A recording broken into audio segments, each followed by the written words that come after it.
going shopping in the village, George's mother said to George on Saturday morning. So be a good boy and don't get up to mischief.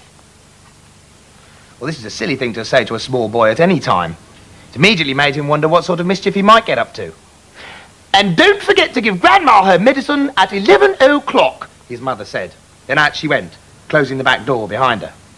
Grandma, who was dozing in her chair by the window, opened one wicked little eye and said, "Now you heard your mother, George. Don't forget my medicine." "No, Grandma," said George. "And just try and behave yourself for once while she's away." "Yes, Grandma," said George. Looking after that grisly old grunion of a grandma all by himself was hardly the most exciting way to spend a Saturday morning. His father was a farmer, and the farm they lived on was miles away from anywhere, so there was never any children to play with, and he was tired of staring out the window at pigs and cows and hens and sheep. "You can make me a nice cup of tea for a start," Grandma said to George. "That'll keep you out of mischief for a few minutes." "Yes, Grandma," said George. He couldn't help disliking Grandma. She was a selfish, grumpy old woman. She had pale brown teeth and a small, puckered-up mouth. It was like a dog's bottom. "How much sugar in your tea today, Grandma?" George asked her.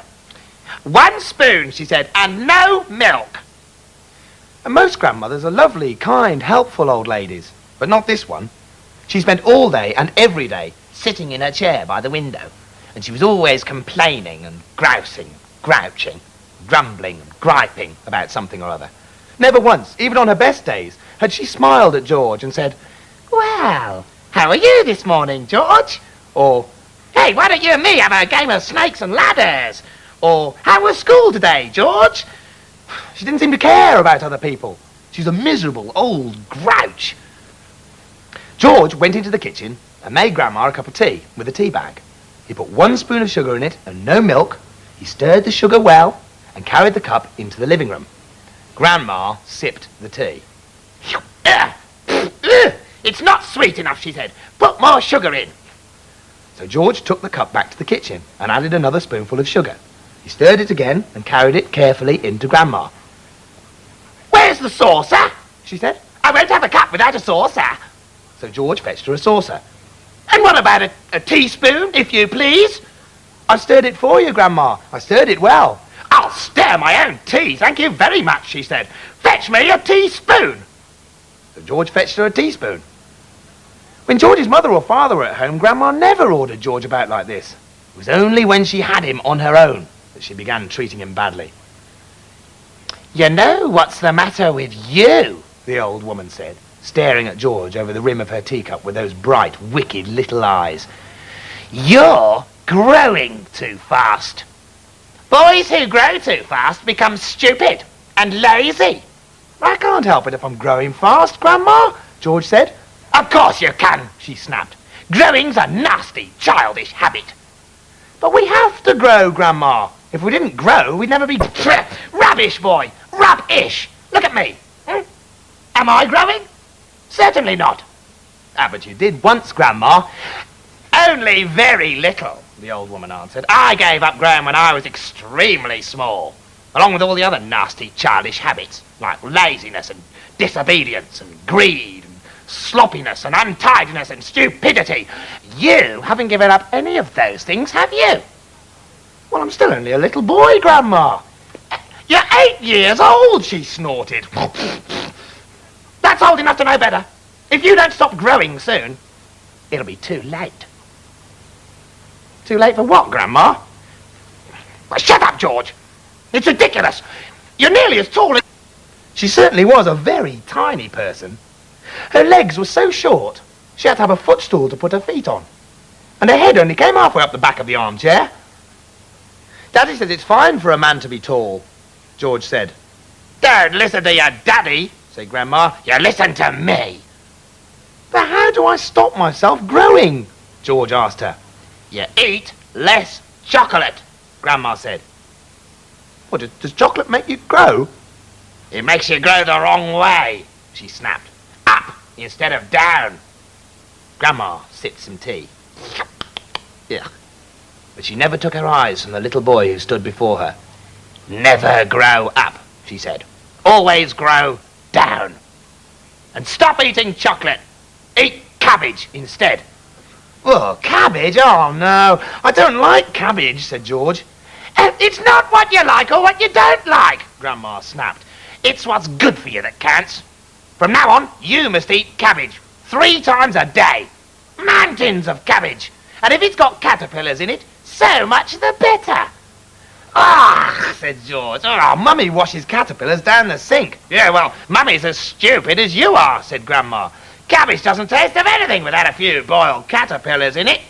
Slugs, too." "Not slugs!"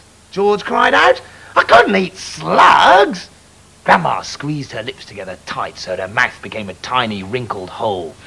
"Ooh, whenever I see a live slug on a piece of lettuce, I gobble it up quick before it crawls away. Delish-us! Worms and slugs and beetly bugs. You don't know what's good for you." "You're joking, Grandma." "I never joke," she said. "Beetles are perhaps the best of all. Well, they go crunch. Just imagine it. Sometimes, if you're lucky, you get a beetle inside the stem of a stick of celery. Sometimes it's earwigs. A big fat earwig is very tasty. But you gotta be very quick, my dear, when you put one of those in your mouth. It's got a sharp pair of nippers on its back end, and if it grabs your tongue with those, it never lets go. So you gotta bite the earwig first, chop chop, before it bites you." George started edging towards the door. He wanted to get as far away as possible from this filthy old woman. "You're trying to get away from me, aren't you?" she said, pointing a finger straight at George's face. "You're trying to get away from Grandma." Could it be, George wondered, that she was a witch?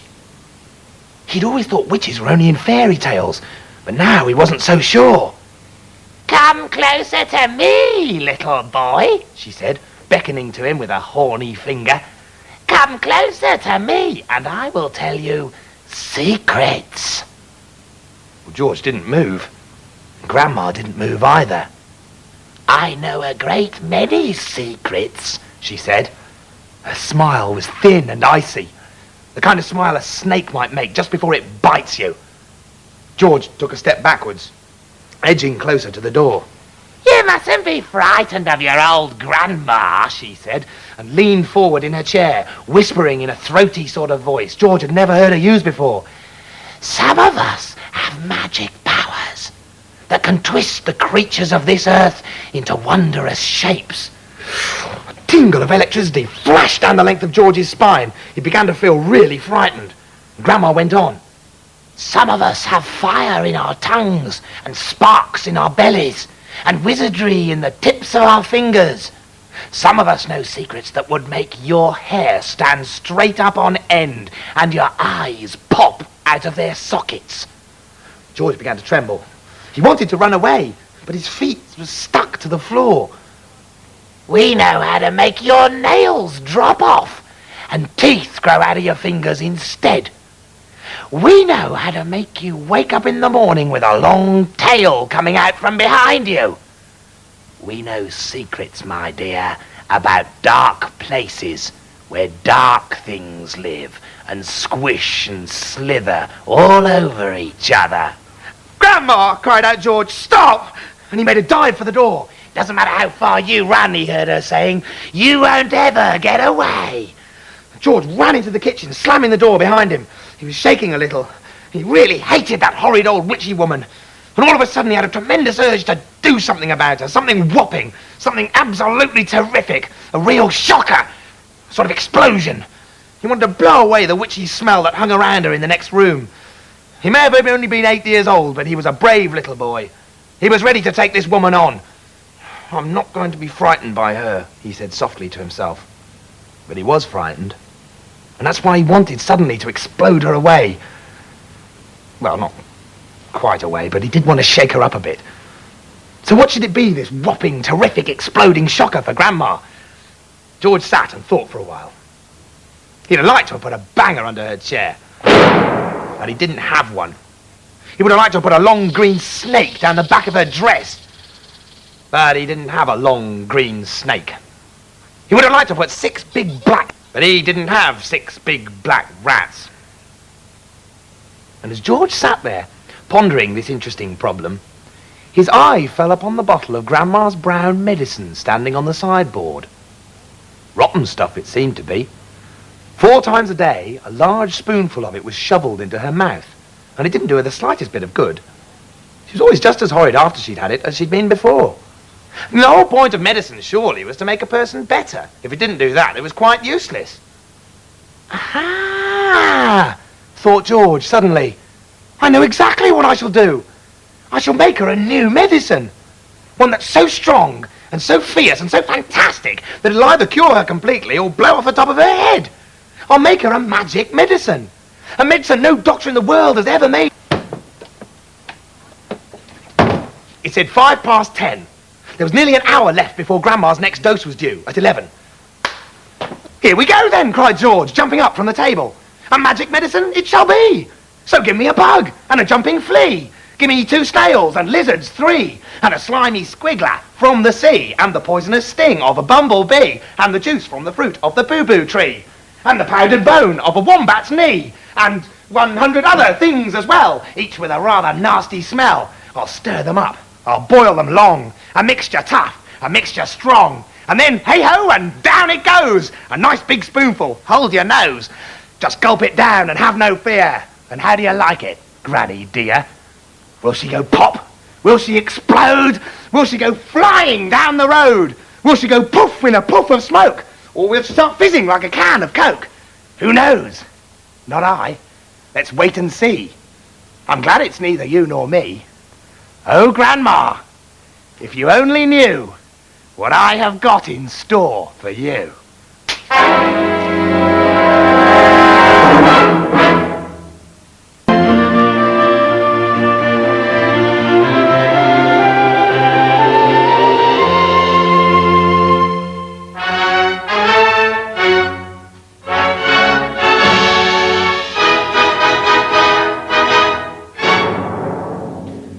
George's grandma was a selfish, grumpy old woman. She had pale brown teeth and a small, puckered-up mouth, like a dog's bottom. What's more, George had a pretty good idea that she was a witch. She was really horrible. He sat in the kitchen, too frightened to go back into the room where Grandma was. There on the sideboard stood the bottle of medicine. It never did Grandma any good, but she had to have it 4 times a day, and the next dose was due at 11 o'clock. Suddenly, George knew exactly what to do about that horrid old witchy woman. He would make her a new medicine, one that was so strong it would either cure her completely or blow off that enormous saucepan from the sideboard, and placed it on the kitchen table. George! Came Grandma's shrill voice from the next room. What are you doing? Nothing, Grandma. You needn't think I can't hear you just because you closed the door. You're rattling the saucepans. No, I'm just tidying the kitchen, Grandma. And then there was silence. George had absolutely no doubts whatsoever about how he was going to make his famous medicine. He wasn't going to fool about. Quite simply, he was going to put in everything he could find. Nobody had ever made a medicine like that before. And if it didn't actually cure Grandma, at least it would cause some exciting results. George decided to work his way around the various rooms one at a time and see what they had to offer. Upstairs in the bathroom, George gazed at the famous and dreaded medicine cupboard, but he didn't go near it. It was the only thing in the entire house he was forbidden to touch. There were things in there that could kill people. He made a solemn promise to his parents about this, and he wasn't going to break it. Anyway, there are plenty of other good things in the bathroom. Here's one. Golden Gloss hair shampoo. That ought to wash her tummy nice and clean, said George, as he emptied it into the pan. He took a full tube of toothpaste, squeezed out the whole lot in great long white worms. Maybe that'll brighten up those horrid brown teeth of hers, he said. There was an aerosol can of super foam shaving soap belonging to his father. George loved playing with aerosols. He pressed the button and kept his finger on it till there was nothing left, and the wonderful mountain of white foam. With his fingers, he scooped out the contents of a jar of vitamin-enriched face cream. In went a small bottle of nail varnish. If the toothpaste doesn't clean her teeth, George said, then this will paint them as red as roses. He found another jar of creamy stuff. Hair remover. Smear it on your legs and allow it to remain for 5 minutes. George tipped it all into the saucepan. Then there was some yellow stuff called Dishworth's famous dandruff cure. And a white powder for cleaning false teeth. And the last thing was another aerosol can. Nevermore Ponking deodorant spray, guaranteed to keep away unpleasant body smells for a whole day. She could use plenty of that, said George, and sprayed it all into the saucepan. Then he went to look in the bedroom. There, on his mother's dressing table, was yet another lovely aerosol can. Helga's hair set. Spray lightly. He squirted the whole lot into the saucepan. He did enjoy squirting those aerosols. There's a bottle of perfume there called Flowers of Turnips, which smelt of old cheese. Ugh. In it went. Then there was a round box of powder. It was called Pink Plaster. There was a powder puff on top, and he threw that in as well for good luck. He found a couple of lipsticks. He squeezed them out. Then he went downstairs.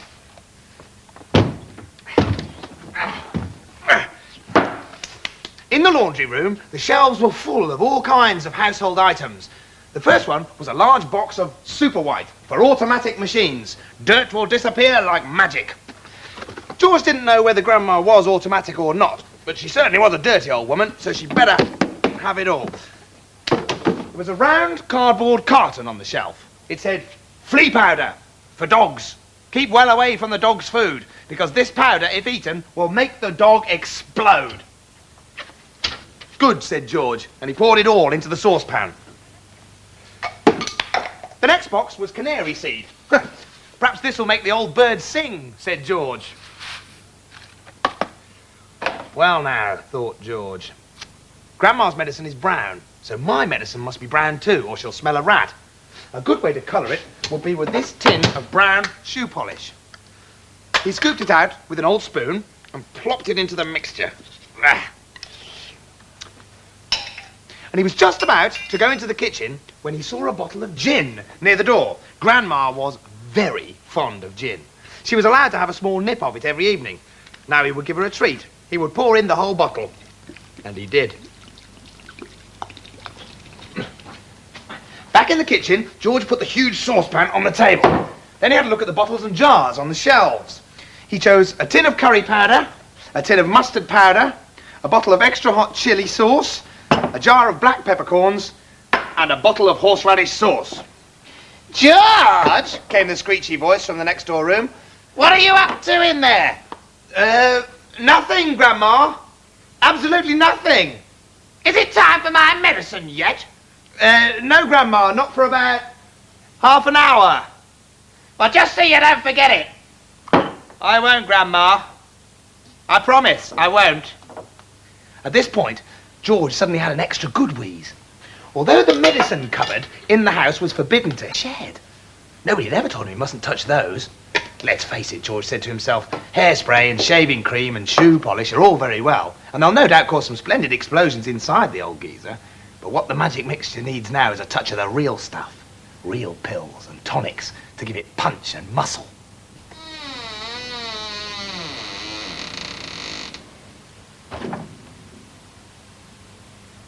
In the dusty old shed, up on the medicine shelf, there were 5 big bottles. 2 had pills in, 2 had runny stuff in, and the last one had orange powder.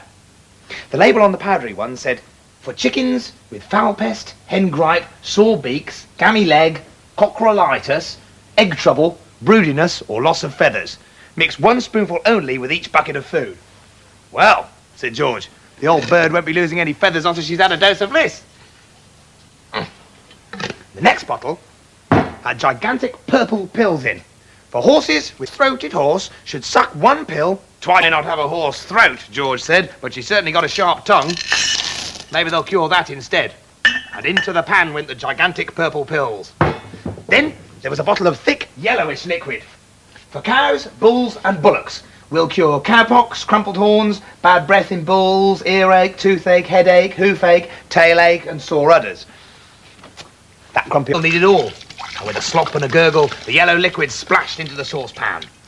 The label on the next bottle said sheep dip, for getting rid of sheep rot, ticks and fleas. Mix 1 spoonful in 1 gallon of water and slosh it over the sheep. Caution! Do not make the mixture any stronger or the wool will fall out and the animal will be naked. By gum, said George, how I'd love to walk in and slosh it all over Grandma and watch the ticks and fleas go jumping off her. But I can't, I mustn't, so she'll have to drink it instead. The last bottle on the shelf had pale green pills in.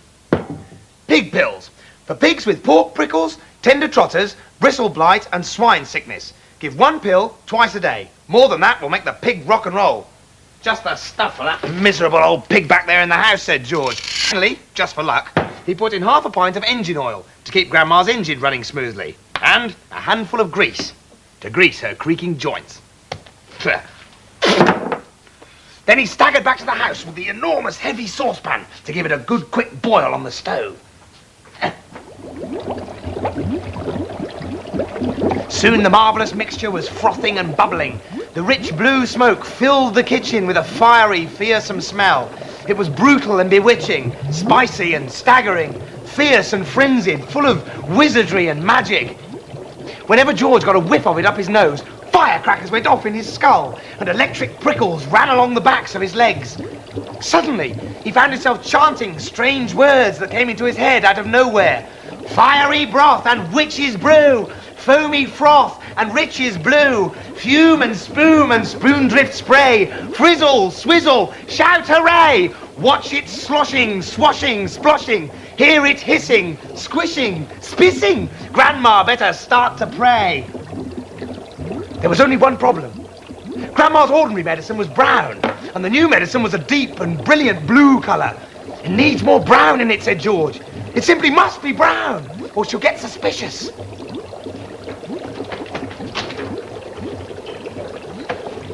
He dashed outside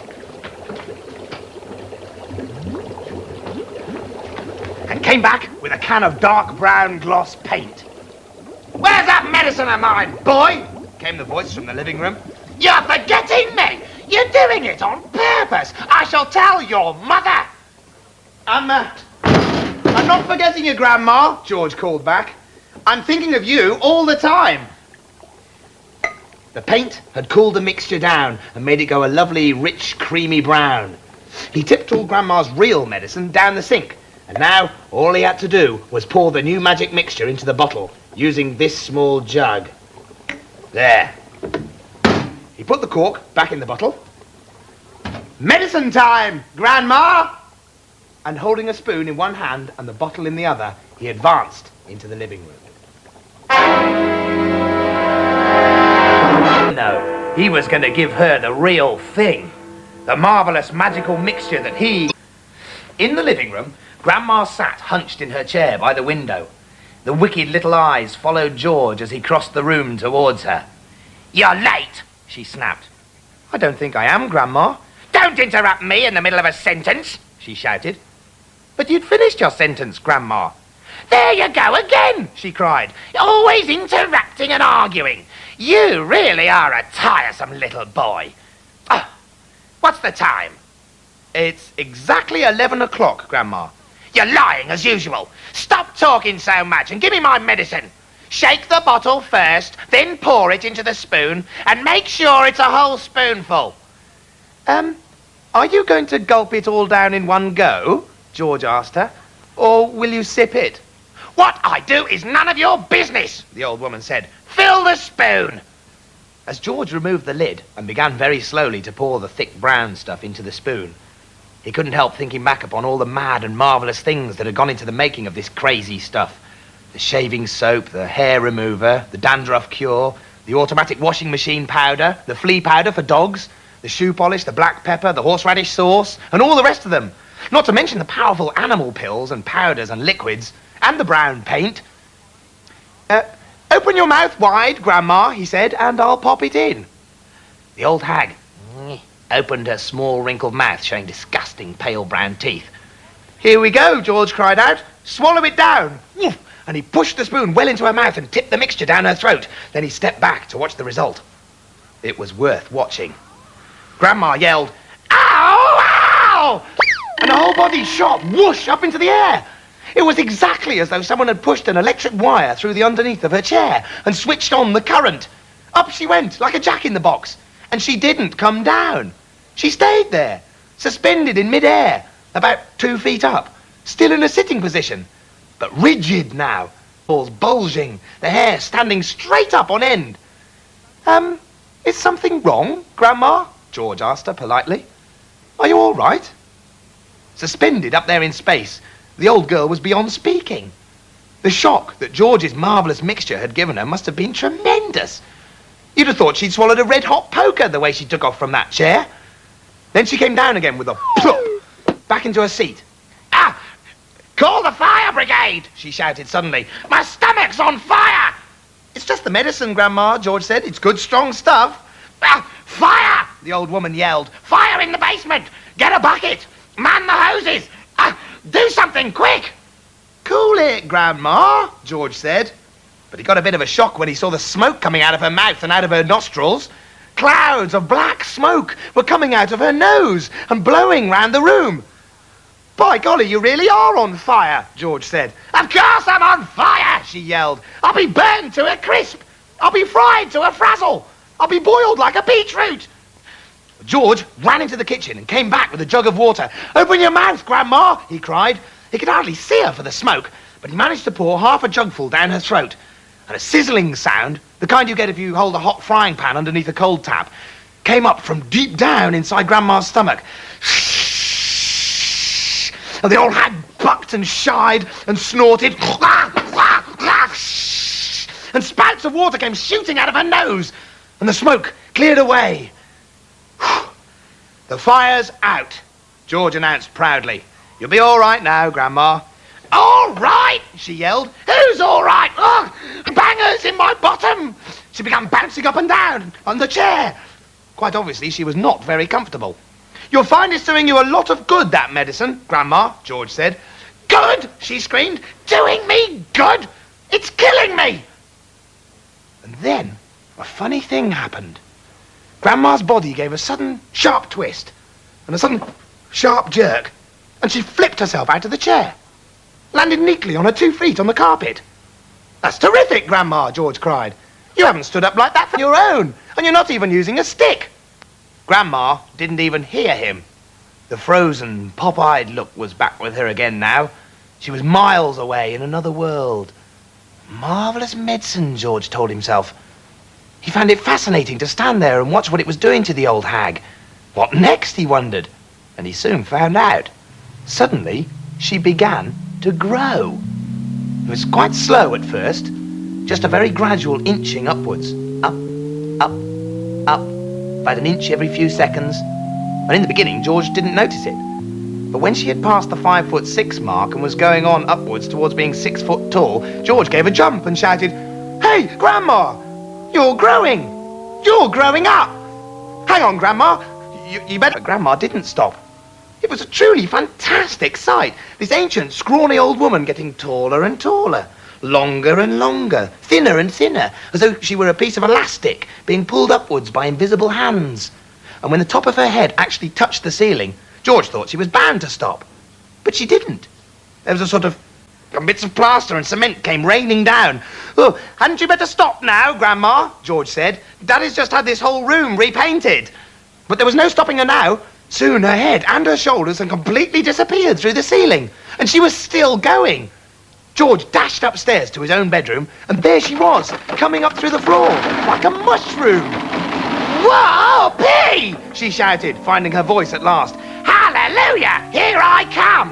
"Steady on, Grandma," George said. "With a hey nonny no and up we go," she shouted. "Just watch me grow." "This is my room," George said. "Look at the mess you're making." "Terrific medicine," she cried. "Give me some more."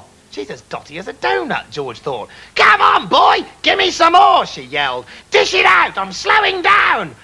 George was still clutching the medicine bottle in one hand and the spoon in the other. Well, he thought, why not? And he poured out a second dose and he plopped it into her mouth. "Pow-wee!" she screamed, and up she went again. Her feet were still on the floor downstairs in the living room, but her head was moving quickly towards the ceiling of the bedroom. "I'm on my way now, boy," she called down to George. "Just watch me go."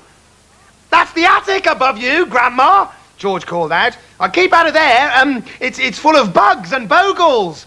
Crash! The old girl's head went through the ceiling as though it were butter. George stood in his bedroom, gazing at the shambles. There was a big hole in the floor and another in the ceiling, and sticking up like a post between the two was the middle part of Grandma. Her legs were in the room below, her head in the attic. "I'm still going," came the old screechy voice from up above. "Give me another dose, my boy, and let's go through the roof." "No, Grandma, no," George called back. "You're busting up the whole house." "To heck with the house," she shouted. "I want some fresh air. I haven't been outside for 20 years. By golly, she is going through the roof, George told himself. He ran downstairs, he rushed out of the back door into the yard. It'd be simply awful, he thought, if she bashed up the roof as well. His father would be furious, and he, George, would get the blame. He'd made the medicine. He'd given her too much. "Don't come through the roof, Grandma," prayed George. "Please, don't." George stood in the farmyard, looking up at the roof. There was no sign of Grandma. Whew! The old Wurzels got stuck in the attic, George thought. Thank goodness for that. But then, very slowly, like some weird monster rising up from the deep, Grandma's head came through the roof. Then her scrawny neck and the tops of her shoulders. "How am I doing, boy?" she shouted. "How's about that for a bash-up?" "Don't you think you'd better stop now, Grandma?" George called out. "I have stopped," she answered. "I feel terrific. Didn't I tell you I had magic powers? Didn't I warn you I had wizardry in the tips of my fingers? But you wouldn't listen to your old Grandma." "You didn't do it, Grandma," George shouted back to her. "I did it. I made you a new medicine." "A new medicine? You? What rubbish!" she yelled. I did, George shouted. "You're lying as usual," Grandma yelled. "You're always lying." "I'm not lying, Grandma. I swear I'm not." The wrinkled old face high up on the roof stared down suspiciously at George. "Are you telling me you actually made a new medicine all by yourself?" "All by myself." "Well, I don't believe you," she answered. "But I'm very comfortable up here. Fetch me a cup of tea." Now, a brown hen was pecking about in the yard, close to where George was standing, and the hen gave him an idea. Quickly, he uncorked the medicine bottle and poured some of the brown stuff into the spoon. "Watch this, Grandma," he shouted. He crouched down, holding out the spoon to the hen. "Chicken," he said. Chicken. Come here, have some of this." Now, chickens are stupid birds and very greedy. They think everything is food. This one thought the spoon was full of corn. It hopped over and looked at the spoon. "Come on, chicken," George said. "Good chicken. Chick, chick, chick, chick." And the brown hen stretched out its neck towards the spoon and went peck. It got a beakful of medicine. The effect was electric. "Ah, ah, ah!" shrieked the hen and shot straight up in the air like a rocket. It went as high as the house. Then down it came again into the yard, splosh. And there it sat with its feathers all sticking out straight from its body. There was a look of amazement on its stupid face. "You've done it in, you stupid boy," Grandma shouted. "That hen's gonna die. Your father'll be after you now. He'll give you a hiding and serve you right." But now the hen began to grow. George had been waiting for this to happen. "It's growing," he yelled. "Grandma, look, it's growing." Bigger and bigger, taller and taller it grew. Soon the hen was 4 or 5 times its normal size. "Can you see it, Grandma?" George shouted. "I can see it, boy," the old girl shouted back. "I'm watching it." George was hopping about from one foot to the other with excitement.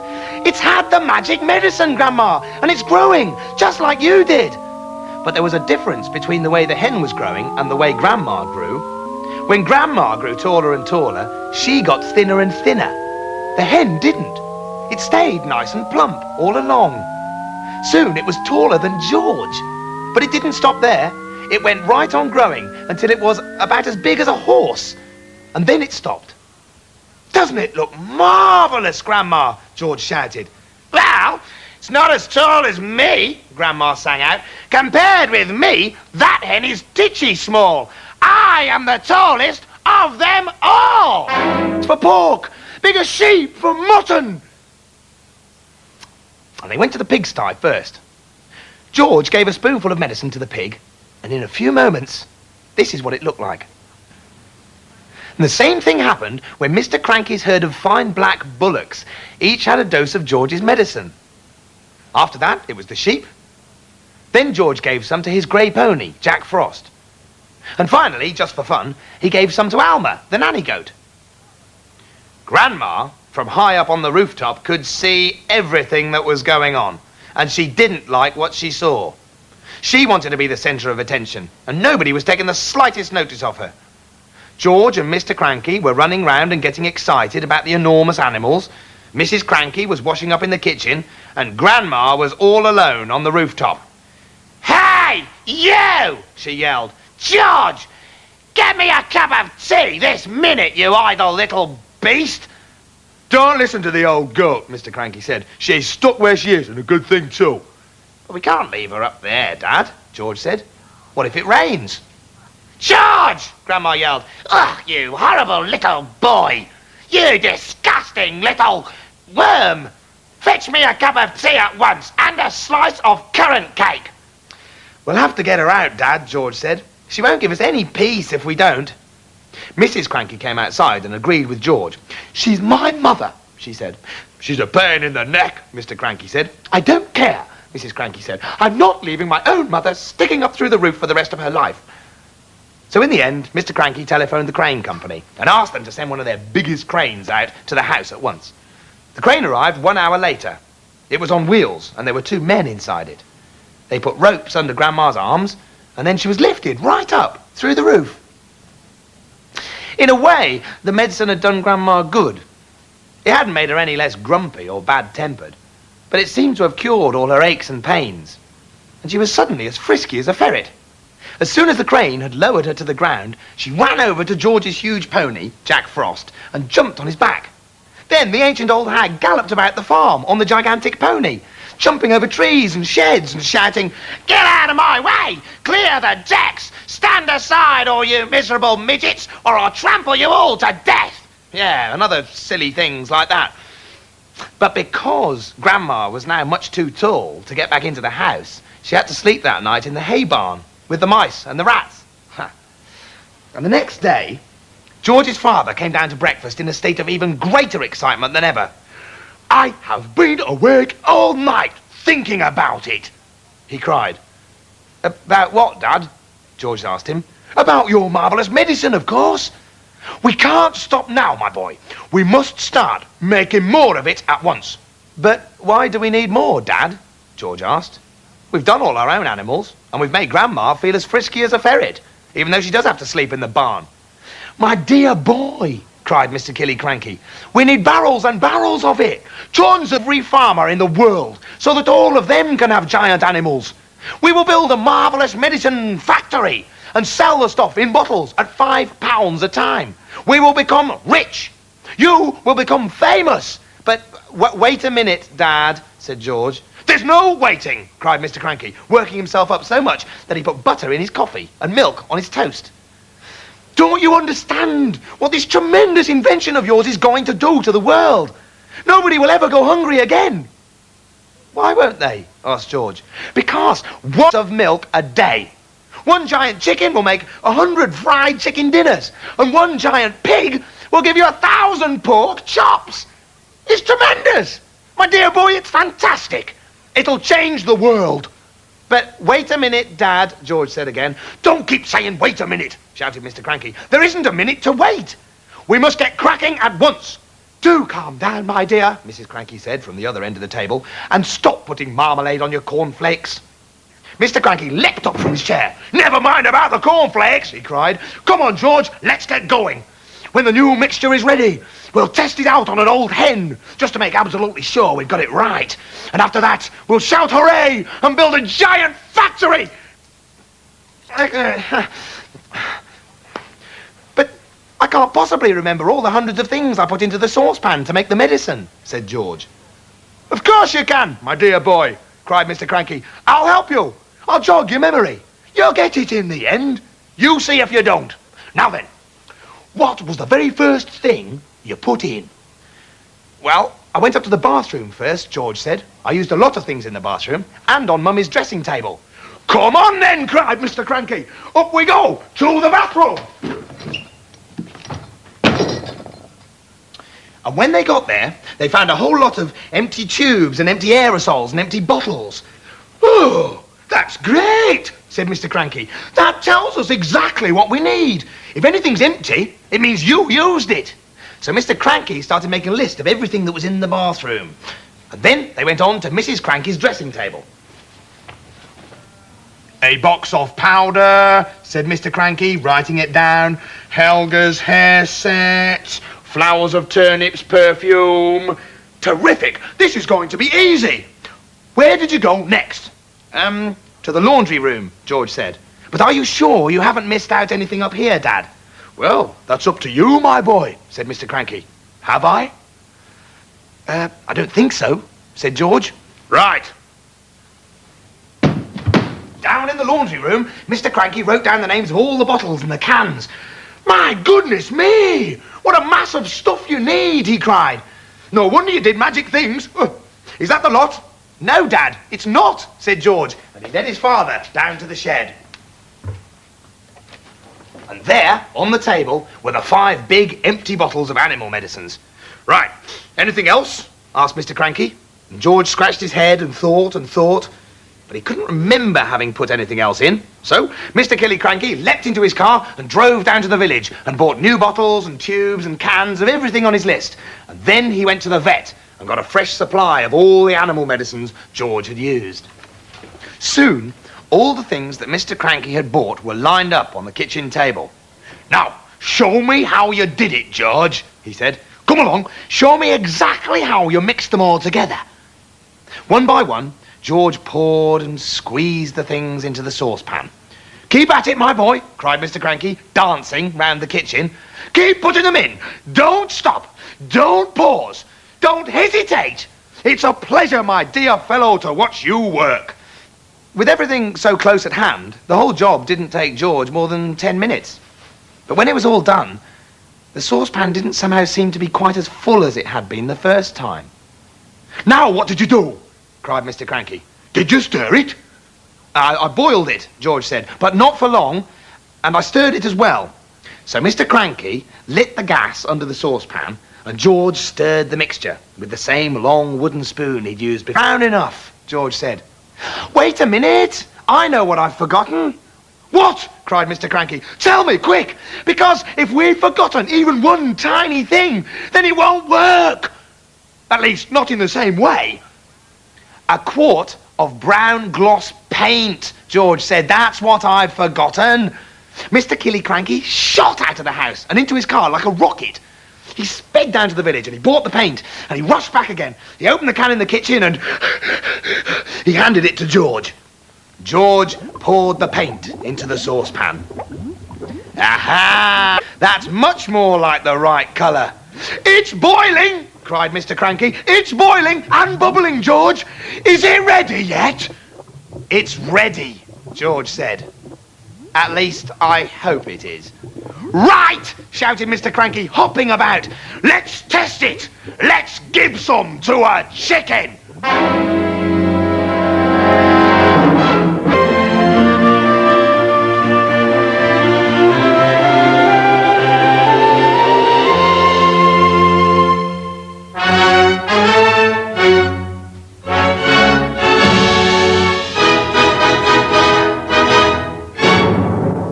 Mrs. Cranky wasn't very keen to leave her mother sticking up through a roof for the rest of her life. So in the end, 2 men came with a crane and lifted Grandma out. George's medicine hadn't made her any less grumpy or bad-tempered, but it had made her very tall. And the only place for her to sleep was in the hay barn with the mice and rats. In the meantime, George and his father had used up... They gave it to the pig, the bullocks, the sheep, the pony, and the nanny goat. Fantastic that George and his father went straight back indoors to make some more. The new mixture looked and smelt just as powerful as the first lot. But just to make sure, George took a spoonful out into the farmyard to try it out on one of the chickens. "Come on, chicken," he said. "Good chicken. Chick, chick." With black specks on the feathers, walked over to the spoon and went, peck. The effect that medicine number 2 had on this chicken was not quite the same as the effect produced by medicine number 1, but it was very interesting. "Row!" shrieked the chicken, and it shot 6 feet up in the air and came down again. Then sparks came flying out of its beak, bright yellow sparks of fire, as though someone was sharpening a knife on a grindstone inside its tummy. Then its legs began to grow longer. Its body stayed the same size, but the 2 thin yellow legs got longer and longer and longer. "What's happening to it?" cried Mr. Killicranky. "Something's wrong," said George. The chicken looked perfectly absurd, with its long, long legs and its ordinary little body perched high up on top. It was like a chicken on stilts. "Oh, my sainted aunts!" cried Mr. Killicranky. "This chicken's no good to anybody. It's all legs. No one wants chicken's legs." "Well, I must have left something out," George said. "I know you've left something out," cried Mr. Cranky. "Think, boy, think. What was it you left out?" "I've got it," said George. "Flea powder for dogs. And I used some brown shoe polish too." Mr. Cranky was already running to his car, and soon he was heading down to the village to buy more flea powder and more shoe polish. When he got back, George poured the flea powder into the giant saucepan, then he scooped the shoe polish out of its tin and added that as well. This was marvellous medicine number 3. George boiled it and stirred it just as before. Then he took a spoonful of it out into the yard to try on another chicken. Mr. Cranky ran after him, flapping his arms and hopping with excitement. "Come and watch this one," he called out to Mrs. Cranky. "Come and watch us turning an ordinary chicken into a lovely great big one that lays eggs as large as footballs." "I hope you do better than you did last time," said Mrs. Cranky. "Come on, chicken," said George. "Chick, chick, chick, chick, chick, chick, chick, chick. Have some of the lovely medicine." And a magnificent black cockerel with a scarlet comb came stepping over. The cockerel looked at the spoon and went, peck. Then, ah, ah, ah, ah! George and his father and mother watched as the cockerel shot up into the air and came back down again. "Watch him now," cried Mr. Cranky. "Watch him grow. Any moment he's going to start getting bigger and bigger." The cockerel stood quite still. It looked as though it had a headache. "What's happening to its neck?" Mrs. Cranky asked. "It's getting longer," said George. "I'll say it's getting longer," said Mrs. Cranky. "Last time it was the legs, now it's the neck. Who wants a chicken with a long neck? You can't eat a chicken's neck." It was an extraordinary sight. The cockerel's body hadn't grown at all, but the neck was now about 6 feet long. "All right, George," said Mr. Cranky. "What else have you forgotten?" "I don't know," said George. "Oh, yes, you do," said Mr. Cranky. "Come along now, boy. Think. There's probably just one vital thing missing, and you've got to remember it." I put in some engine oil from the shed," said George. "Did you have that on your list?" Eureka! cried Mr. Cranky. "That's the answer. Right, how much did you put in?" Half a pint, George said.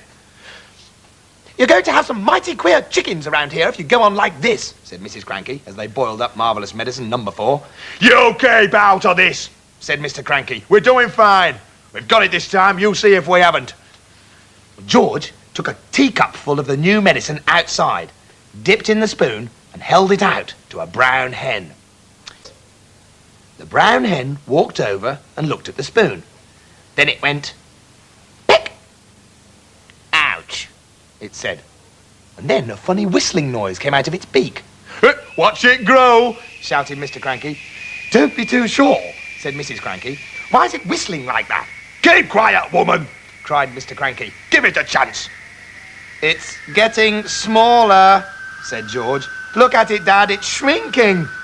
And indeed it was. In less than a minute, the hen was no bigger than a new hatched chick. It looked ridiculous. "Oh, give it up," said Mrs. Cranky. "Pack it in. You'll never get it right." And at that point, Grandma came striding into the yard. From her enormous height, she glared down at the 3 people below her, and she shouted, What's going on around here? Why hasn't anybody brought me my morning cup of tea? It's bad enough having to sleep in the barn with the rats and the mice, but I'll be blowed if I'm going to starve as well. No tea, no eggs and bacon, no buttered toast. Oh, I'm sorry, Mother, Mrs. Cranky said. We've been terribly busy. I'll get you something right away. Let George get it, the lazy little brute, Grandma shouted. Just then, the old woman spotted the cup in George's hand. She bent down and peered into it, and she smelled very much like tea. Ho, ho, she cried. Ha, ha, so that's your little game, is it? You look after yourself, all right, don't you? You make sure you've got a nice cup of morning tea, but you didn't think to bring one to your poor old grandma. I always knew you were a selfish pig. Hand it over, George. No, cried Mrs. Cranky. No, Mother, don't. That's not for you. Now you're against me too, shouted Grandma. My own daughter, trying to stop me having my breakfast, trying to starve me out. Mr. Cranky looked up at the horrid old woman, and he smiled sweetly. Of course it's for you, Grandma, he said. You take it and drink it while it's nice and hot. Don't think I won't, Grandma said, bending down from her great height and reaching out a huge horny hand for the cup. No, no, Grandma, George cried out, pulling the cup away. You mustn't. You're not to have it. Give it to me, boy, yelled Grandma. Don't, cried Mrs. Cranky. That's George's marvellous. Everything's George's round here, shouted Grandma. George this, George that. I'm fed up with it. She snatched the cup. She snatched it out of little George's hand and carried it high up out of reach. Drink it up, Grandma, Mr. Cranky said, grinning hugely. Lovely tea. No, the other two cried. No, no, no. But it was too late. The ancient beanpole had already put the cup to her lips, and in one gulp she swallowed everything that was in it. Mother, wailed Mrs. Cranky, you've just drunk 50 doses of George's marvellous medicine number 4, and look what one tiny spoonful did to that little brown hen. But Grandma didn't even hear her. Great clouds of steam were already pouring out of her mouth and nose and ears, and she was beginning to whistle. Mrs. grinning. Now you've done it, cried Mrs. Cranky, glaring at her husband. You've cooked the old girl's goose. I didn't do anything, Mr. Cranky said. Oh, yes, you did. You told her to drink it. A tremendous hissing sound was coming from above their heads. Steam was still shooting out of Grandma's head and whistling as it came. She'll feel better after she's let off a bit of steam, Mr. Cranky said. She's going to blow up, Mrs. Cranky wailed. Her boiler's going to burst. Stand clear, said Mr. Cranky. George was quite alarmed. He stood up and ran back a few paces. The jets of white steam kept squirting out of the skinny old hag's head, and the whistling was so high and shrill it hurt his ears. Call the fire brigade, cried Mrs. Cranky. Call the police, man the hose pipes. Too late, said Mr. Cranky, looking pleased. Grandma, shrieked Mrs. Cranky. Mother, run to the drinking trough and put your head under the water. But even as she spoke, the whistling suddenly stopped and the steam disappeared. That was when Grandma began to get smaller. She'd started off with her head as high as the roof of the house, but now she was coming down fast. Watch this, George, shouted Mr. Cranky, hopping around the yard and flapping his arms. Watch what happens when someone's had 50 spoonfuls instead of 1. Very soon, Grandma was back to normal height. Stop, cried Mrs. Cranky. That's just right. But she didn't stop. Smaller and smaller she got. Down and down she went. In another moment, she was no bigger than a bottle of lemonade. How do you feel, Mother? Asked Mrs. Cranky anxiously. Grandma's tiny face still bore the same foul and furious expression it always had. Her eyes, no bigger now than little keyholes, were blazing with anger. How do I feel? She yelled. How do you think I feel? How would you feel if you'd been a glorious giant a minute ago and suddenly you're a miserable midget?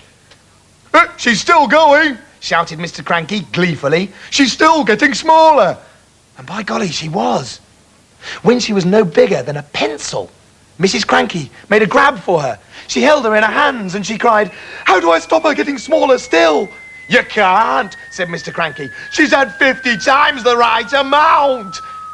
By then, Grandma was the size of a matchstick and still shrinking fast. A moment later, she was no bigger than a pin, then a pumpkin seed, then... Where is she? cried Mrs. Cranky. "I've lost her!" Hooray! said Mr. Cranky. "She's gone! She's disappeared completely!" cried Mrs. Cranky. Well, that's what happens to you if you're grumpy and bad-tempered, said Mr. Cranky. Great medicine of yours, George. George didn't know what to think. For a few minutes, Mrs. Cranky kept wondering, "Where are you? Where have you gone? Where have you got to? How can I find you?" But she calmed down quite quickly. And by lunchtime, she was saying, "Oh, well, I suppose it's all for the best, really. She was a bit of a nuisance round the house, wasn't she?" Yes, said Mr. Cranky. she most certainly was. George didn't say a word. He felt quite trembly that morning. For a few brief moments, he had touched with the very tips of his fingers the edge of a magic world. Goodbye.